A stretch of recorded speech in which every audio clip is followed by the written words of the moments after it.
네, 여러분 안녕하세요. 자기발의 미치원과장입니다. 반갑습니다. 오늘은 7월 17일 수요일이고요. 오늘 비가 많이 오고 있습니다. 비 오는 수요일날 밤에 퇴근하고 오늘 너무 피곤해서 운동 쉬고 집에서 좀 자다가 영상 하나 찍으려고 여러분들께 좀 말씀드리고 싶은 이야기가 생각이 나서 이렇게 영상을 켰습니다. 오늘은 정신승리가 뭐가 어때서 라는 제목으로 좀 제 이야기를 들려드릴까 합니다. 저는 여러분 멘탈이 되게 약합니다. 오늘 좀 멘탈 덜 약해 보이려고 이렇게 럭비 옷도 입었는데 뭔가 저한테 이렇게 어려움이 닥치거나 힘든 일이 있으면 그런 것들을 떨쳐내지 못하고 계속해서 그런 과거에 집착하고 걱정하고 해결할 수 없는 것들을 곱씹는 스타일입니다. 그래서 제가 얼마 전에 회사 일 중에 정말 제가 이렇게 공을 들인 일이 있었어요. 그래서 이제 당연히 될 줄 알았던 일이 갑자기 이렇게 빠그러지는 일이 생긴 거예요. 그게 너무 막 사람 멘탈이 터지더라고요. 그런 일이 발생을 하니까. 지난주에 금, 토 이렇게 1박 2일로 오랜 친구들과 가평에 여행을 갔다 왔는데 거기서 수영장에서 수영을 하는데도 그 생각이 막 계속 불쑥불쑥 막 떠오르는 거예요. 휴가까지 써서 이 돈 들여서 이렇게 좋은 데 와서 내가 이 휴가도 즐기지 못하고 뭐 하는 건가 이런 생각이 들어서 되게 자괴감도 들고 나 왜 이렇게 멘탈이 약하지 막 이런 생각들을 하고 있던 와중에 제가 아주 어렸을 때부터 알았던 친구의 이야기가 떠올라서 그 이야기를 좀 여러분들께 들려드리고 또 저도 어떤 생각을 했는지 말씀을 드려보려고 합니다. 이 친구는 되게 특이한 친구예요. 그러니까 이 친구의 특이점을 설명할 수 있는 사례를 제가 하나 말씀을 드려볼게요. 예전에 이제 저희 이렇게 친구들끼리 어디 놀러를 간다고 마트에 과자를 사러 간 적이 있어요. 큰 과자들을 이렇게 사잖아요.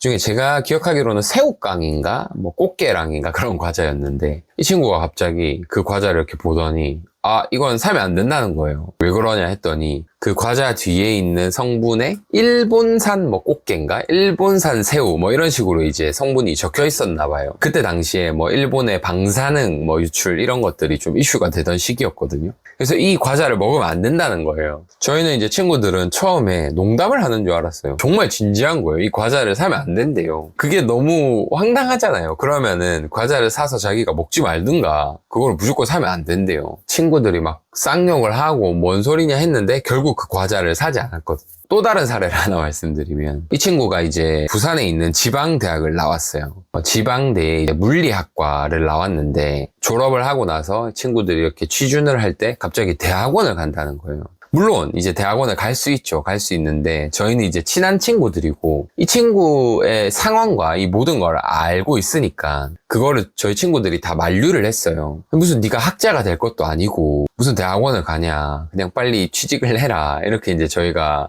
친한 친구니까 물론 우리가 타인의 삶에 관여를 할 수 있는 권리는 아무도 없지만 친한 친구니까 진심으로 그렇게 얘기를 했단 말이에요. 근데 이 친구의 특성은 누군가 자기의 생각에 반하는 의견을 얘기하면 크게 동요하지 않아요. 그 말을 다 듣고 있어요. 그러냐 뭐 이렇게 듣고 있거든요.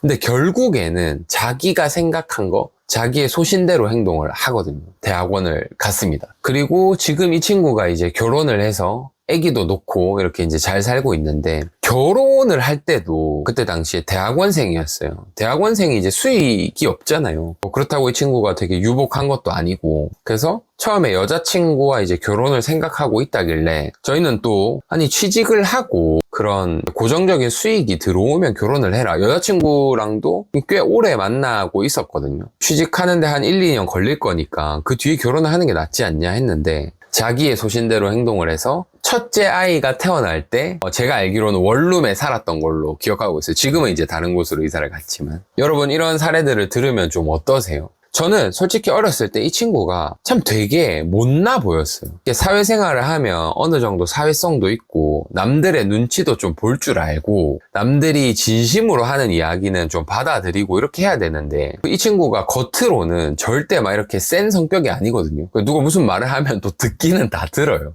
근데 결국은 자기 고집대로 또 뭐 이렇게 사회가 요구하는 관념이라든지 그런 트랙을 밟지 않는 거죠. 그래서 이제 저는 그 친구를 되게 아끼는 마음으로 또 되게 친하니까 그런 거에 대해서 좀 다른 사람의 말도 좀 들어라. 야, 넌 좀 진짜 이상하다. 이렇게 제가 마음 먹고 막 이 친구를 디스한 적도 되게 많거든요. 근데 이 친구는 그런 저의 분노나 어떤 저의 조언이나 이런 것들이 정말 하나도 먹히지 않았어요. 참 고집불통이다. 이거 이래가지고 사회생활을 하겠나 이런 생각들을 했었던 그런 친구가 있습니다. 여러분 제가 이번에 이제 회사 일로 인해서 멘탈이 터지고 나서 그 친구 생각이 나더라고요. 여러분 요즘에 보면 많은 사람들이 어떤 육체적인 질환도 있지만 정신적으로 사실 많이 힘들어 하잖아요. 지금 제 주변에도 보면 사실 공황장애라든지 좀 알 수 없는 이런 정신적인 문제들로 힘들어하고 어려워하는 사람들이 되게 많이 있거든요.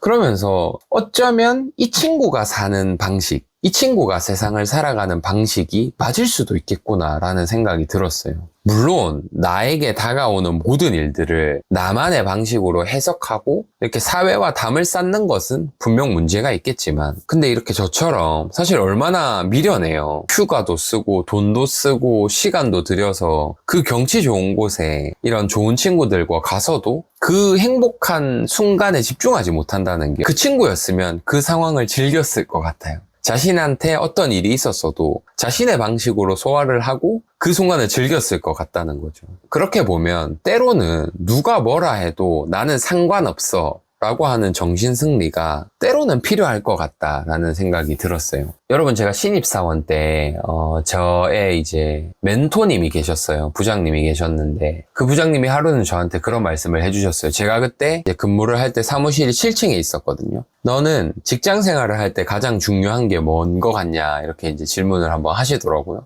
그래서 끈기, 열정 이런 건 것 같습니다 이렇게 얘기를 했더니 다 틀렸다. 가장 너가 훈련하고 너가 개발해야 될 능력은 기쁜 일이든 슬픈 일이든 힘든 일이든 회사에서 어떤 일이 있었어도 너가 이 7층을 내려가는 엘리베이터 버튼을 누르면서 그 모든 것들을 잊는 능력이다 이렇게 얘기를 한 적이 있어요. 그래서 그때는 이게 뭔 소리냐 뭔 말이냐 라고 생각을 했는데 제가 이제 직장 생활을 하면서 또 직장 생활이 아니더라도 이 우리가 사회생활을 하면서 모든 사람을 만족시킬 수 없고 또 외부로부터 오는 어떤 힘든 일들을 내가 통제할 수 없잖아요. 근데 그런 것들에 요동하지 않는 능력, 나만의 행복을 즐길 줄 아는 능력은 정말 고차원적이고 정말 필요한 능력이구나. 그런 것들을 지적하신 거구나 라는 생각이 들어서 이렇게 영상을 한번 찍어봤습니다. 참 저처럼 어떤 일들로 힘들어하고 계신 분들, 실제로 그 일의 본질이 나를 힘들게 하는 게 되게 억울하신 분들이 계시면 어떤 제 친구 이야기를 한번 들어보시면서 여러분들도 좀 리프레시 하셨으면 좋겠습니다. 구독과 좋아요는 큰 힘이 됩니다. 감사합니다.